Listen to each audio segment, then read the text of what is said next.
Hey everybody, this is one of those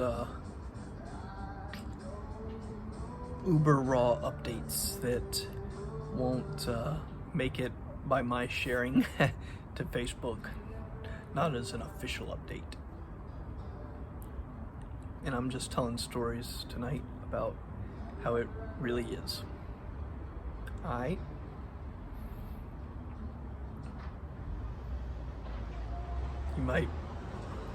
You might need to get something to drink.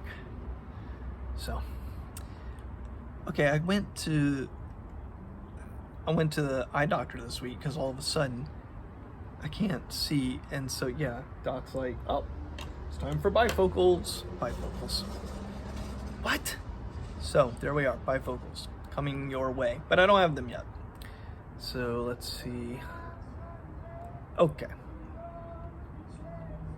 Today was the first good day in about 8 days. First day in 8 days. 8 days that was a good day. And it was just one of those, with one exception. I just had a couple of really rough days. Sad, just sad. Which for me, sad is not responding to anything of the outside world, not opening the mail, not paying the bills. Sad just kind of shuts me down for a minute. I'm usually able to still be present to Christy and to the kids, but it's just heavy. It's just a sadness, and I was experiencing it. There was a break right in the middle where I spent the entire day with a friend on a beautiful day. We just spent the day outside, hanging out, talking, and I had that opportunity, and it was right in the middle. But then, like the very next day and on, it's just sad.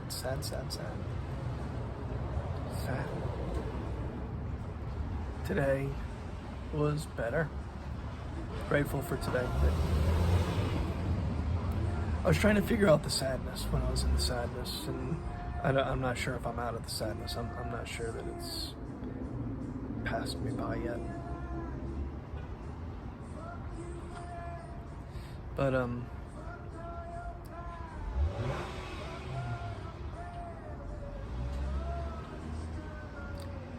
maybe we should start with the good news. Let's do that. Because at the same time, I think the good news is the bad news. But there are a couple of advantages. One instance is that since I was a little kid, I always bit my fingernails. I don't know, it's a nervous habit. And since I was a little kid, I absolutely hated that. It was something I just, and I would stop sometimes for months or weeks or months or even years, but then I'd always kind of get nervous anxiety back to, but now that my left hand doesn't work, it is such a chore to even think about, so like my nails on my left hand, finally, it's like, cool, got nails, it's nice, and and that's cool.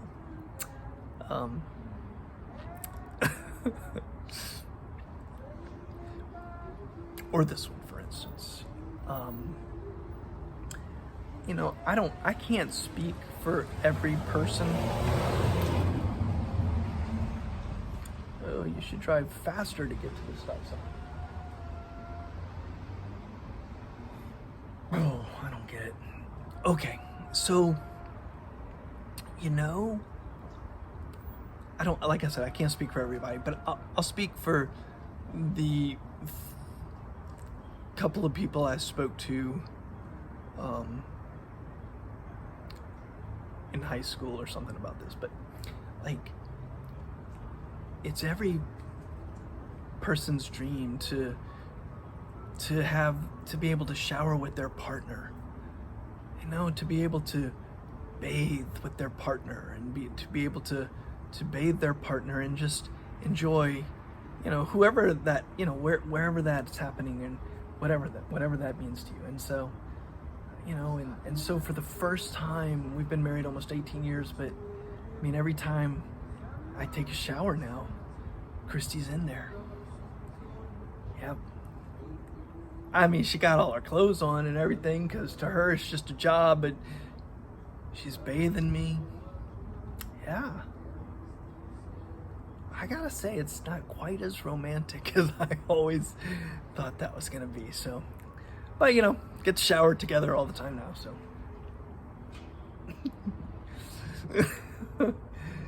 she never watches these videos, and she finally told me, she's like, "I'm not even gonna pre-watch them. Don't even ask me anymore.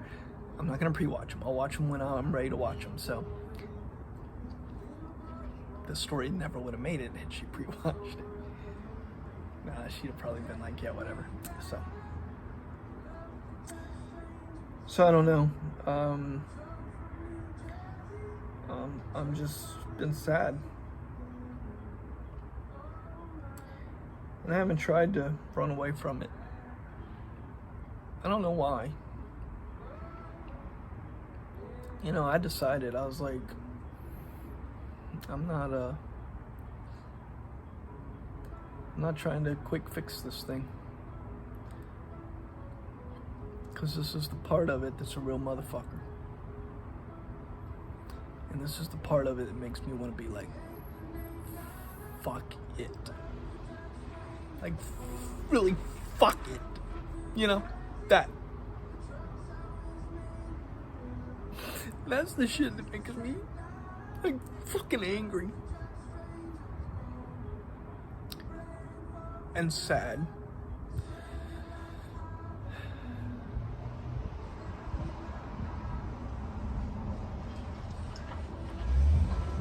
Because I don't want to take those kinds of showers with my wife. I don't want to quit biting my nails because it was forced on me.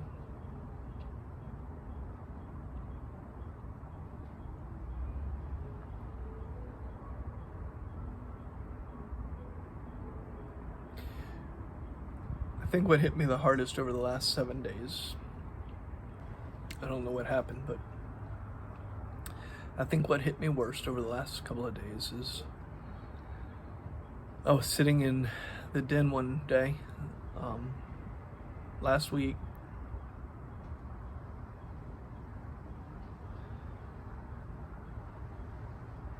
and it was like, well, the sofa's not really a fun option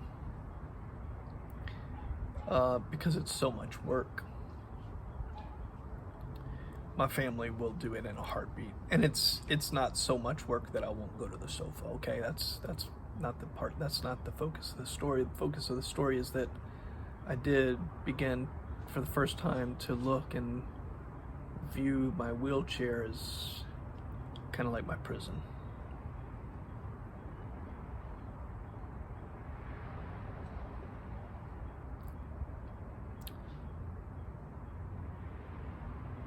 It just feels a little bit like a prison.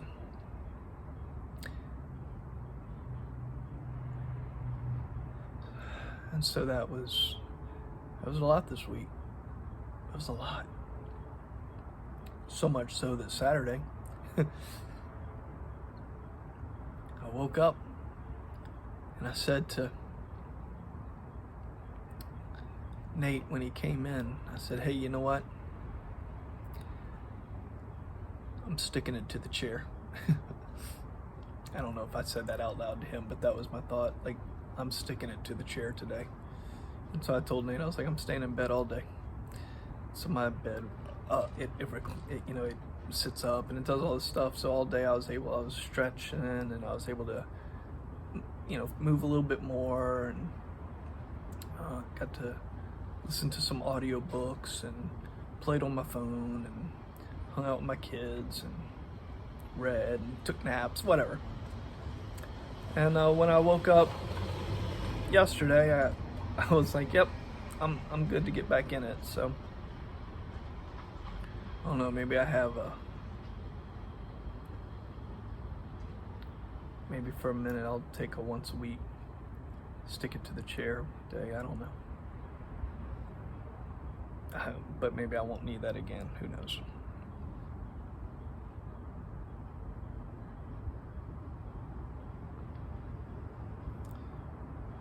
So that's that's just been hard. And, I know some, I don't, I know some,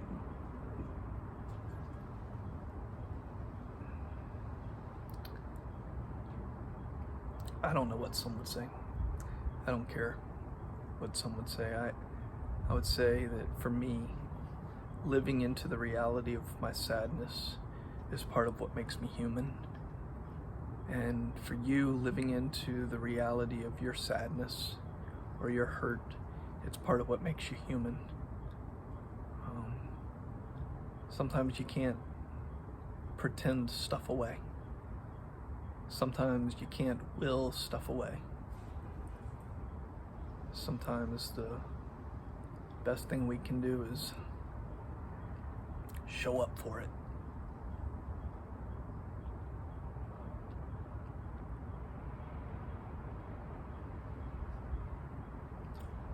So that's what I did. I showed up for it. And like I said, it affects everything. It affects, it affects everything. I didn't even sit on this porch. I didn't even sit on this porch.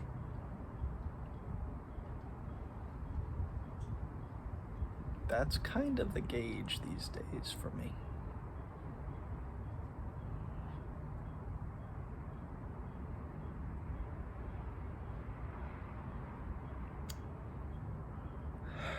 It's hard, y'all. It's really, really hard.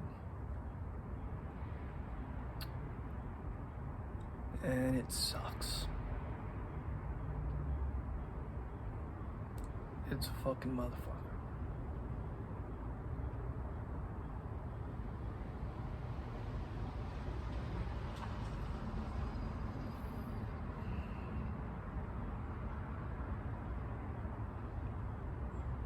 And I can't believe I get to do it with these people.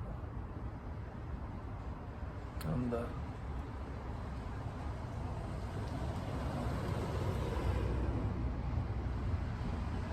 luckiest and most loved guy in the world. I get to do it with these other 6 people.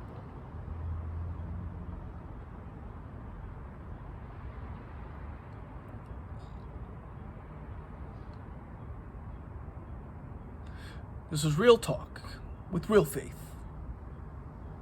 I am Brian Chanson. Thanks for being here. Yep. This shit don't sell.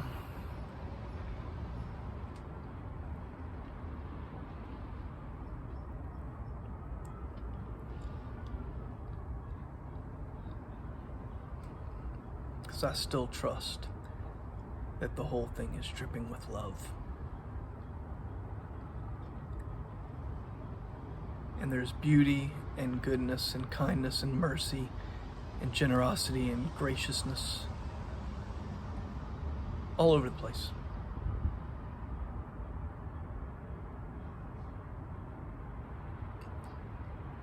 Spend time with people. Invest your life in people. Don't chase all that other shit. It amounts to nothing.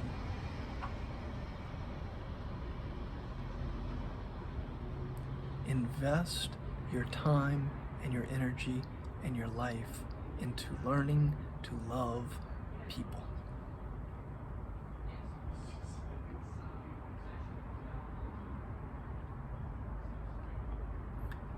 Because love wins this whole thing. Hey, Andy.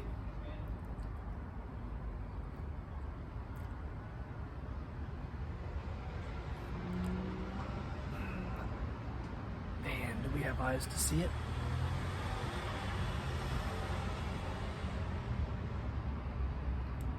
So, I really do thank you for being around for this.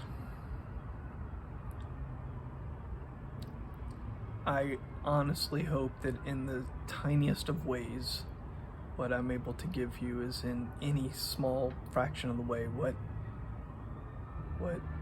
you all have given to us. We could never, ever repay it. The generosity has been overwhelming, and it's it's all keeping us in the game. Thank you. Thank you.